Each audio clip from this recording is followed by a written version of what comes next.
Welcome to a new episode from English Plus Podcast. Today's episode is going to be word power. Yes, word power is back, and we will talk about the Maya, and we will learn 10 new words you can add to your vocabulary bank.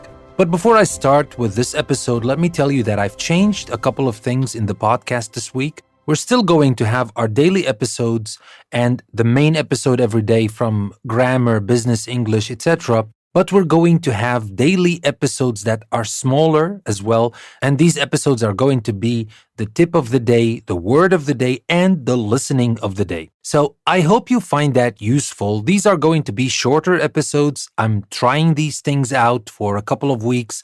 I will see if you like that. I'm waiting for your feedback to know if this is a good idea and if it helps you or not. But now, without further ado, let's start talking about the Maya. Perhaps one of the most fascinating cultures of all time is that of the ancient Maya. Many scientists believe they had the most advanced civilization among the early peoples of the Western world. The Mayan civilization, which flourished from 250 AD to about 900 AD, was situated in southern Mexico and Central America. The original Maya settled and formed fishing communities along the coastline. Later, they moved inland, where their subsistence depended on agriculture. To maintain healthy crops of corn and other grains, they developed a complex system for managing their water supply. Hidden behind thick vegetation and a difficult landscape, the ruins of most ancient Mayan cities were not discovered until the 19th century.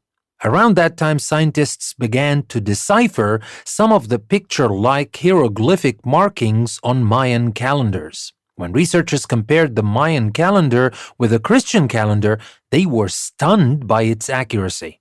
Mayan symbols, or glyphs, however, did more than mark time on a calendar. Scientists determined that the differing glyphs indicated major events that occurred during the reign of various dynasties, the ruling families who built small empires within the Mayan nation. These families passed their power on to their male children, creating an important and powerful lineage. From these empires came a bounty of art, architecture, and writing.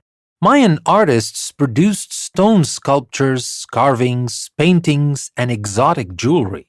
Mayan architecture included stone and earthen homes, pyramids, shrines devoted to Mayan gods and goddesses, and small arenas for athletic competition.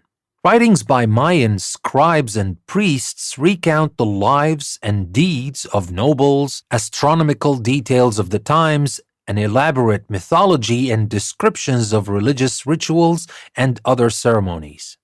Up until about 900 AD, the Maya were a more or less stable civilization.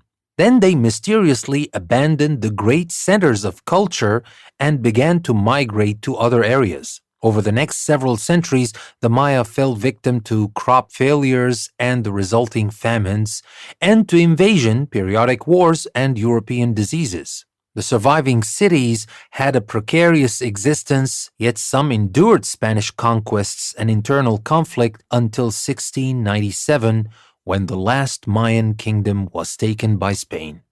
So that was our story about the Maya. And remember, we have 10 words that we want to focus on in today's episode. But before we do that, let me remind you that you can go to our website, EnglishPlusPodcast.com. You will find the link in the description of the episode. It's not just a link to the website, it's a link to the custom post that we've created specially for this episode. You will find interactive activities, a PDF downloadable worksheet, the show notes, everything you need to take your English to the next level. So if you want to take your English to the next level, take the link you can find in the description. Go to our website, EnglishPlusPodcast.com. You have everything you need to practice the things we're learning in our episode. And there's another link that will take you to our Patreon page if you like the content we're creating and you would like to support us to create more of the content you like and reach more people. Become our patrons on Patreon and help us grow and reach more people with your help and support. And now, without further ado, let's go back to our text and let's start talking about the words or the key words we want to learn and add to our vocabulary bank. And let's start with the word subsistence. Subsistence. Subsistence. Now, subsistence is the condition of just having enough food or money to stay alive. And in the text, we said later they moved inland where their subsistence depended on agriculture. So that is the word subsistence. The next word is decipher. We said around that time, scientists began to decipher some of the picture-like hieroglyphic markings on Mayan calendars. Now, what is the meaning of decipher, which is spelled, by the way, D-E-C-I-P-H-E-R? If you decipher a piece of writing or a message, you work out what it says, even though it is very difficult to read or understand. And that's exactly what happened. And in the same sentence, we have the word hieroglyphic. Now, what is the meaning of hieroglyphic? We said hieroglyphic markings on Mayan calendars. Now, hieroglyphic, that means relating to a form of writing using picture symbols. Well, maybe it's most famously related to ancient Egypt and the writing or the hieroglyphic markings they found in ancient Egypt. But the word hieroglyphic itself, it's not just for Egypt. It's most famously known in Egypt, but it's not only for Egypt. It's just relating to any form of writing using picture symbols instead of characters or letters, for example. And by the way, hieroglyphic is spelled Hieroglyphic. Hieroglyphic. And now for the next word, dynasty. We said scientists determined that the differing glyphs indicated major events that occurred during the reign of various dynasties. What do we mean by dynasties? A dynasty is a series of rulers of a country who all belong to the same family. So that is the meaning of dynasty, which is spelled, by the way, D-Y-N-A-S-T-Y. And the next word is lineage, L-I-N-E-A-G-E, lineage. We said these families passed their power on to their male children, creating an important and powerful lineage. What do we mean by lineage? Now, someone's lineage is the series of families from which they are directly descended. So, we're simply talking about descent or family, line, succession, etc. That is the lineage. And our next word is shrine. We said Mayan architecture included stone and earthen homes, pyramids, shrines devoted to Mayan gods and goddesses. What do we mean by shrine? A shrine is a place of worship which is associated with a particular holy person or object. So that is shrine. And shrine is spelled S-H-R-I-N-E. And the next word is ritual. We talked about the rich things scientists discovered in the writings by Mayan scribes, among them the descriptions of religious rituals and other ceremonies. What do we mean by rituals?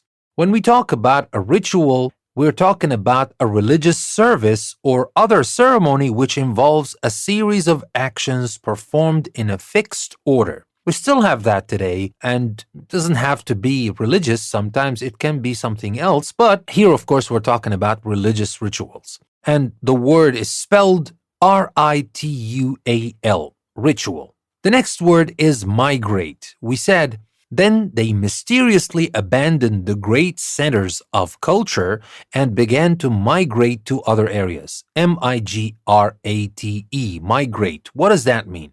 Now, if people migrate, they move from one place to another, especially in order to find work or to live somewhere for a short time. Now, we don't know for sure why the Mayans migrated, because that was kind of the beginning of their demise, but they did move to another place. They did move from the centers of culture and began to migrate to other areas. Then we talked about their crops failing and resulting in famines. Famine, F-A-M-I-N-E. What does that mean? Famine is a situation in which large numbers of people have little or no food, and many of them die because of it. So that is a famine. And here we come to our very last word for today, and that is precarious. We said the surviving cities had a precarious existence, yet some endured Spanish conquest and internal conflict until 1697. So our word here is precarious, P-R-E-C-A-R-I-O-U-S. What is the meaning of precarious? If your situation is precarious, you are not in complete control of events and might fail in what you are doing at any moment. The situation is insecure, dangerous, uncertain, tricky, etc. That is precarious. And these are the 10 words for our episode today. I hope you like what we talked about, the Maya. I hope you learned a thing or two about them. And I hope you understood the 10 words I shared with you. And of course, if you want to add these 10 words to your active vocabulary bank, the only way to do that is to practice, to review the words. And we have everything you need on our website, EnglishPlusPodcast.com. Just take the link you can find in the description. Go there, practice the things you need, and don't risk losing what you've just learned in this episode. Practice, review, and make those words a permanent part in your active vocabulary bank. Now, with that being said, that'll be all for today. This is your host, Danny. I would like to thank you very much for listening to another episode from English Plus Podcast. I will see you next time.